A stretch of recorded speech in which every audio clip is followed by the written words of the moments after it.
I thought your analysis of this book was spot on. You've called Harry despicable for trying to trash the royal family's reputation and dragging them below even what the Kardashians would get up to. So from an American perspective, do you think he has succeeded in damaging the monarchy, or is the biggest damage actually to the brand of himself and Meghan?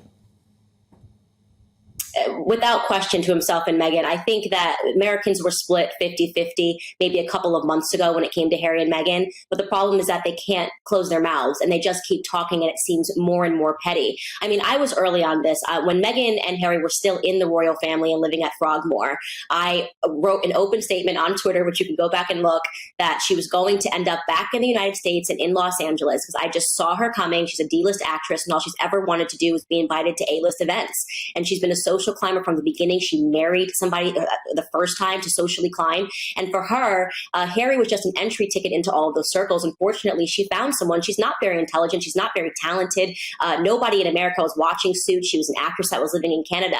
And fortunately for her, and credit to her, she found someone that is dumber than her. And that's the truth, is that Harry's just not a very smart person. If there's one thing that this book definitely is not, it's a good advertisement for Eton, right? I mean, if I'm thinking about whether or not I want to send my son Eton, I'm telling you, I'm thinking now, did this guy graduate? He begins his book with a quote he says is from brainyquote.com. And then he says he found out that it was from William Faulkner and thought to himself, who the F is William Faulkner? He put this in his book. It instantly lets you know how non-academic he is. And so you feel bad for him only because I do believe that he is a victim of his own stupidity. And I mean that, and I'm saying it heartfelt, just so you know. That is the best case scenario, is that Harry is a victim of his own stupidity. And he's also tremendously privileged. And when I read this book, I just said the new title, it should either be Spite or Privileged. He actually believes that the things that he has lived through has rendered him a victim. He thinks he goes in this prologue, he starts talking about attending, I believe, Eton College. I think it was the prologue. And he sort of recounts this story about how William said to him that he didn't want to hang out with him at school at Eton.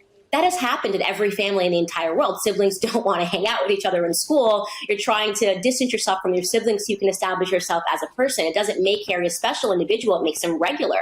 That he had the nerve to put into his book that while living in Balmoral Castle, an actual castle, he details it has 50 rooms. And his gripe is that he had to share a room with William and that he got the bad half of the room. In a castle with 50 rooms. Is this supposed to be relatable? It's not very relatable. Every person under the sun, as a younger sibling, forget being the heir or the spare, understands that the older sibling is afforded certain privileges, like the bigger room. That happens in households all across the world. But Harry actually believes that this is some slight against his childhood. And then I just want to add here, going back to why I do believe that he is a victim of his own stupidity. He writes this one paragraph where he details how he's always been the spare, right? He's always been the spare, and that he was told explicitly, he uses the word explicitly, that he existed to perhaps provide a spare kidney or some spare bone marrow. Let me tell you, Dan, okay, I don't need fact checks. That just never happens. Nowhere in the history of the world did I ever turn over to a younger sibling and say, you exist for a spare kidney for some spare bone marrow. That doesn't even how it works in the medical field. Just because you're a sibling doesn't mean that you're necessarily a match. So it's so ridiculous. And to me, it ranks as a great trove of comedy. And I agree with all of that, right? But even a lack of intelligence, Candace, does not excuse the way that he has thrown his own flesh and blood under the bus to make millions and millions of dollars and seek a deranged sort of revenge because he's been manipulated by his wife. I mean, it's inexcusable, the way that he talks about his father and his brother. And even, I couldn't believe this, he even slags off the late Queen and her late sister, Princess Margaret. It's almost like no one is safe from him. Actually, the ugliest part is that he included his niece, Charlotte, crying over a bridesmaid dress. It's so remarkably petty. And the idea that you would use a toddler for book fodder and clearly excerpted text messages. We don't really know what's happened. He's being very careful to say, I don't know what this part is. His memory gets very foggy when we have the potential to receive some clarity about who his wife is. I think she is actually quite rude. She was quite rude to Kate. Memory gets foggy when it's convenient. Then he has sharp and crystal clear memory whenever he wants to basically sell to us that that he and his wife are victims. But you are correct, and I will say this. Americans have a very big appetite for drama. That's why they moved to LA. It was always her plan to get back into LA. It's why she called Tyler Perry a perfect stranger and boo-hooed on the phone and called and told him everything, even though she had never spoken to him prior, because she wanted to get back into LA, and Tyler Perry is a billionaire. It's very easy to understand Meghan and what her desires are.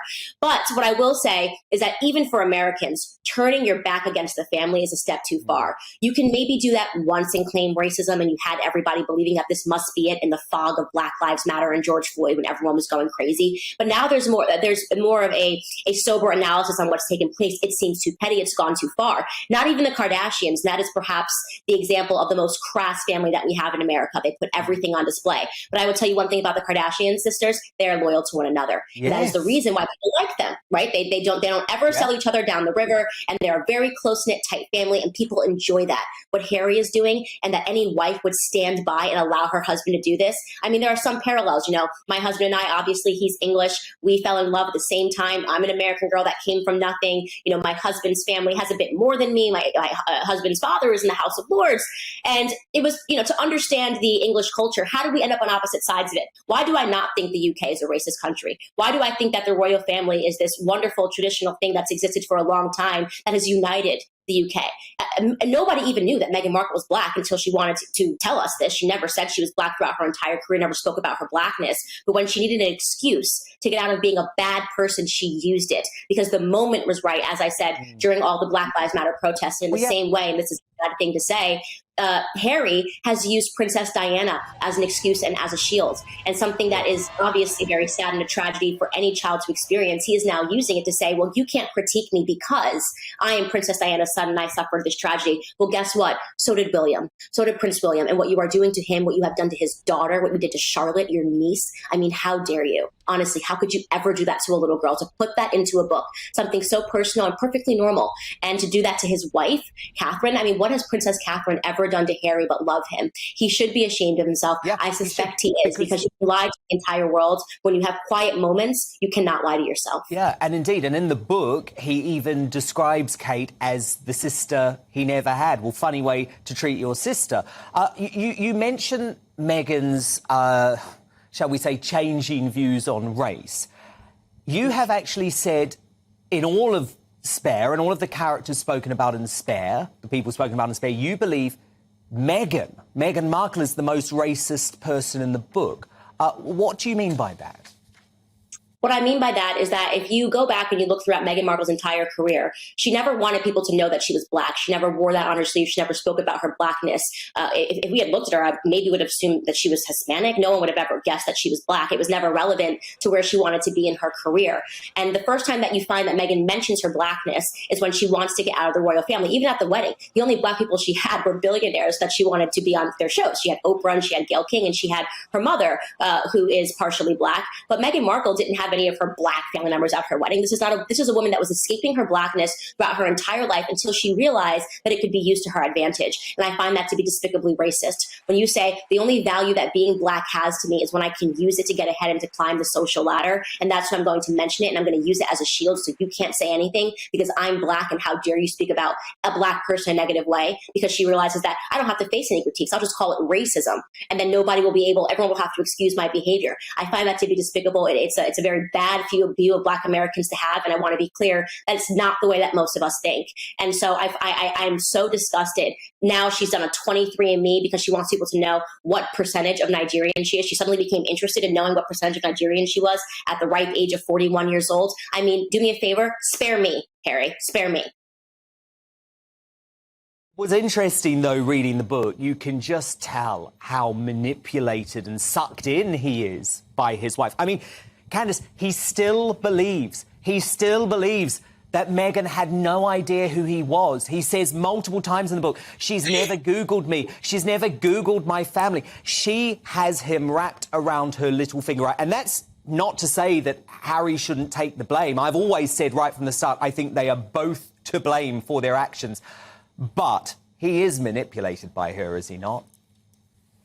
Absolutely. And what's so funny about that is Meghan is a trained actress. What she does is that she studies people. She's not a good actress, but she is a trained one, right? She's been doing it her entire life. And there is no doubt that she studied Princess Diana. She studied her mannerisms towards Harry when he was a boy and the way that she grabs her face. And this is the psychopathic elements of what she does, putting a pregnancy text next to Princess Diana's hair, saying that she put her hands on the grave to have a conversation with her, bursting into tears. Oh. And she has convinced, there's a thing called in psychology called the Freudian transfer. She has convinced Harry that she is Princess Diana, except this time he has an opportunity to save her. That is the truth. And it's worked, right? So she's done this convincing performance for Harry that I don't know how I ended here. I just love you. And I'm just like your mom. And the one chance that you had to save your mom again, when he recounts that tale and the things that she said, she threatened homicide on her unborn child and suicide on herself. And then she convinced Harry that it was his idea to leave the UK. Now, of course, if you threatened to commit suicide and homicide against my child, you basically said to Harry, you need to do something radical or I'm going to take my life. And that something radical was to leave the UK and to leave the royal family. And yet he believes that this was his own idea and not that these ideas were manipulated and planted into his head by Meghan. As I said, he just isn't very bright. He actually believes everything that she says to him. And unfortunately, I don't see how he can get out of it because he's got no one around him. It's a perfect example when you learn about abusive relationships, isolating someone entirely from their friends and their family, making them believe that their friends and their family are the enemies. I mean, these are classic signs of an abusive relationship. She has accomplished all of them. Getting him to speak loudly, speak out against his family. I mean, what late stage of victimhood is he in right now? So he is. I'm angry at Harry for what he's done to his family. There is a part of me that does see him as a true victim in a very dangerous relationship.